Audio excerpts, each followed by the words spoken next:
Bom, quero falar sobre o quarto episódio. Não, consertando. O episódio 7 da quarta temporada do Lost, que é Ji e Eon. É o episódio sobre a Sun e o Jin, praticamente, né? O episódio já começa no cargueiro, mostrando aquela fase que o cargueiro, na quarta temporada, chega o cargueiro perto da ilha. E a gente está vendo quem saiu da ilha no resgate, né, dos Oceanic Six. E dessa vez é a Sun. A gente já sabe que foi o Jack e a Kate, o Hurley, Sayid,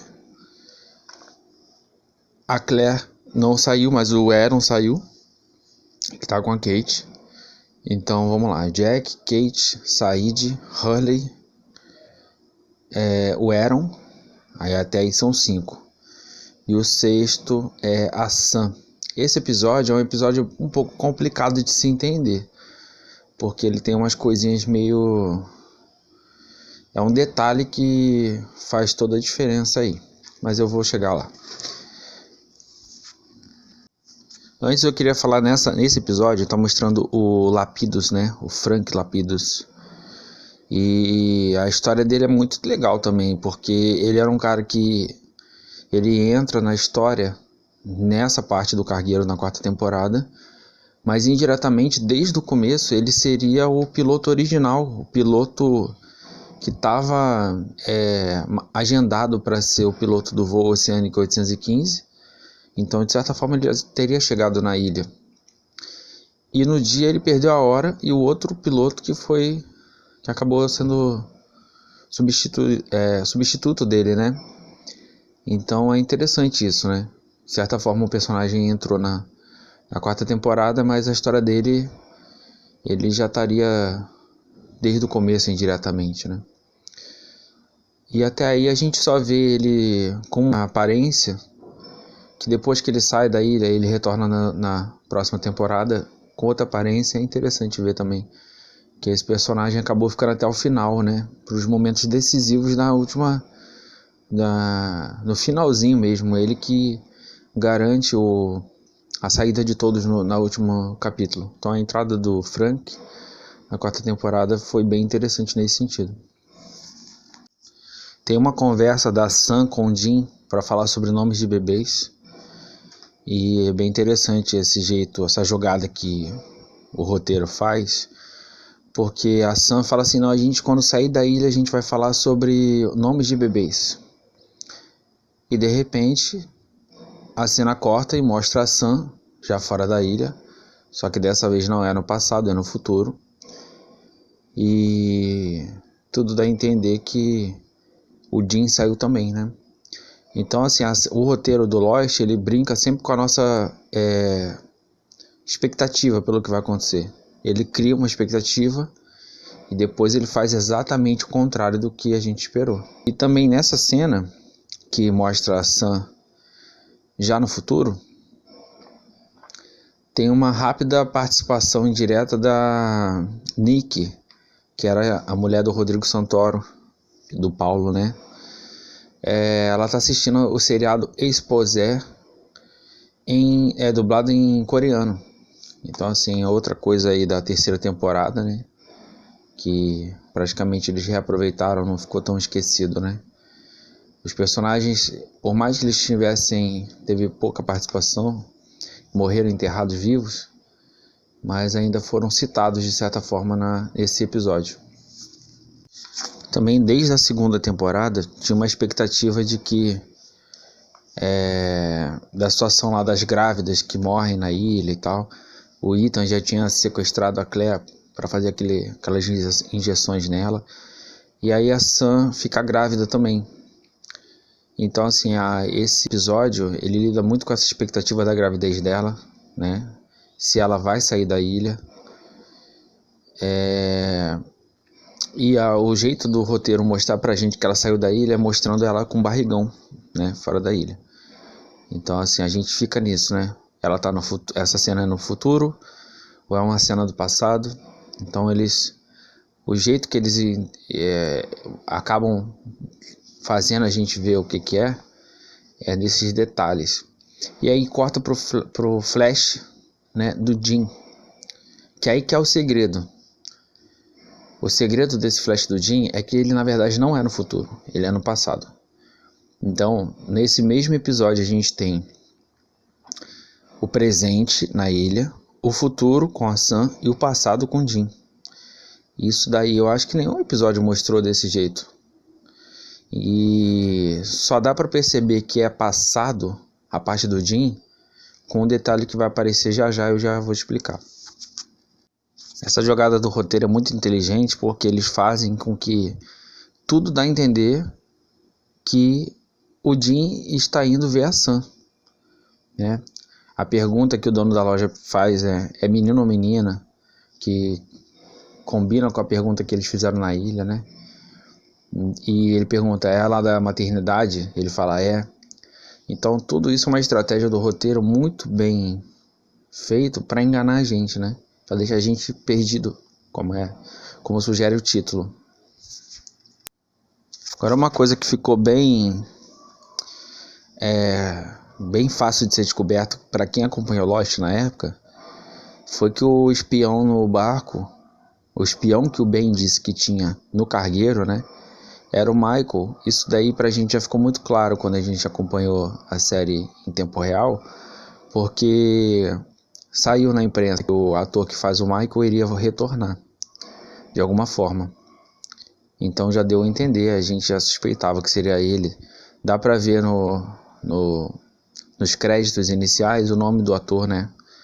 Então já não foi uma surpresa tão grande quando a gente assistiu a série em tempo real. Outra situação também que os escritores deixaram bem interessante foi que a Sam sempre teve uma questão em relação ao anel dela. Na segunda temporada tem aquela cena que ela perde o anel quando ela vai cavar na areia, e aquele episódio inteiro é sobre a importância desse anel para ela, né, que representa a conexão, a aliança com o Jim. E aí nesse episódio também, na hora que a médica vai retirar o anel dela por causa do inchaço dos dedos, né, quando ela vai pro hospital, ela fala, não, anel não. Então é bem legal que os escritores tomaram cuidado com esses detalhes. Ó, vamos lá, o segredo que os escritores deixaram pra gente descobrir se era passado ou presente essa parte do Jim, é que ele volta na loja e o vendedor sugere a ele levar um dragão de pelúcia. Ele fala assim, é o ano do dragão. Essa é a dica. Já eu vou explicar o que é, porque o ano do dragão já passou lá na Coreia. Entendeu? Então foi antes de 2004. O acidente que inicia a série foi em 22 de setembro de 2004. E o ano do dragão, eu preciso confirmar, eu acho que foi 2000. Então essa que é a dica que eles deixaram pra gente. O ano do dragão já foi antes de 2004. Então só pode ser passado a parte do Jim. E a cena da Sam é no futuro. Então é um detalhe muito específico, né? A gente nem todo mundo pegou isso daí. Outra personagem que eu acho muito legal é a Juliet. O jeito que ela entrou na série na terceira temporada. E ela praticamente vira uma personagem muito... que define muita coisa na série, né? Essa questão dela, o motivo pelo qual ela foi pra ilha, pra ver que as mulheres grávidas morriam, esse estudo todo aí é muito legal também. E a relação dela com a Sam nesse episódio, né, tentando ajudar ela, e ela acaba entregando a situação da traição que a Sam teve com o Jim, né. Então é outra coisa. Só que pra mim, na época que eu assistia, os personagens da frente na verdade do meio do avião, que eles partiram em 3, né, o pessoal da frente eu me apeguei mais, porque foi os episódios que eu mais assisti. E foi aquele começo, quando o personagem da cauda se juntaram, o Echo e a Ana Lucia, eles já eram um pouco mais agressivos pelas situações que eles passaram, né? Mas não tive Então não tive aquele impacto, aquela identificação com eles de primeiro, porque eles eram mais agressivos. E acabou que esses personagens da cauda, na terceira temporada, já não ficaram, né? A Ana Lucia e a Libby morreram na segunda, o Echo morreu na terceira, sobrou o Bernard só. Entendeu? Então é interessante ver também como Lost era imprevisível, né? E esse mistério aí que tem no cargueiro, o Michael aparece, né? Ele dá um nome falso. E a história do Michael, para a quarta temporada, ela é muito... É interessante ver a volta dele, né? De qualquer jeito. Só que também é um pouco estranho. Porque a gente já tem uma ideia aí de que o Michael, quando vai mostrar o próximo capítulo, que é a história dele, né? O que ele fez depois que saiu da ilha, é meio... A gente já sabe que tem um destino está cuidando de tudo, né? Que eles não estão aí por acaso. O Michael não pode ser morto. Ele tentou se matar e não conseguiu morrer. Entendeu? Porque não é a hora dele e tal. Então a gente já tinha uma ideia forte aí de quem estava certo. Porque desde o começo a história de Lost era sobre se eles caíram na ilha por destino ou por acidente. Essa era a principal discussão entre o Jack e o Locke, né? E a gente já tem como ter uma noção do que é aí. Só não sabe o motivo pelo qual eles caíram. Mas já dá para ter uma noção do que era. Que era realmente uma parte do destino. Eles não foram acidentalmente para ir. Outra parte legal é essa parte do perdão do Jim para Sam. Que ele assume que ele também não era um marido muito bom naquela época. Ele era meio agressivo com ela. Em relação às coisas que o pai dela também obrigava ele a fazer. E eu acho bem legal que tem essa evolução. São personagens que passaram por muita coisa, né? Desde o começo. Ela não queria ficar com ele, ia abandonar ele no aeroporto, acabou aceitando ir com ele. O avião cai na ilha. E depois que ele vai na jangada, eles brigam antes disso, de uma época lá, porque ela sabia falar inglês e ele não sabia que ela já tinha tido as aulas escondidas, né? Então é muito interessante a evolução deles. No primeiro capítulo, ele é bem escroto com ela. E aí ela vai tentar pegar um pedaço de peixe que ele tá cortando ela. Ele até dá um tapa na mão dela. Só que no passado ele sempre foi um cara bem carinhoso com ela, né? Deu aquele cachorrinho e tal. Então assim, quando chega na quarta temporada, eles já passaram por tantas indas e vindas que ele aceita que ele também não era um cara legal, né? Assim, pra ela. Então isso é bem interessante. E depois que eles fazem as pazes, Lost dá aquela rasteira, né, na gente, que eles estão bem. E ele fala pra ela que ela nunca vai perder ele. E é aquela cena emocionante deles bem.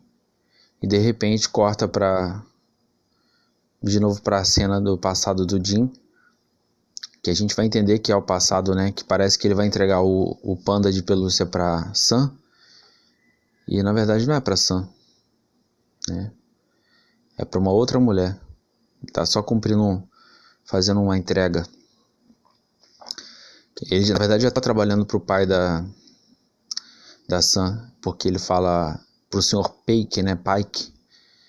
Então, mas não era a Sam ali. Então, a gente fica, ele não entregou pra Sam?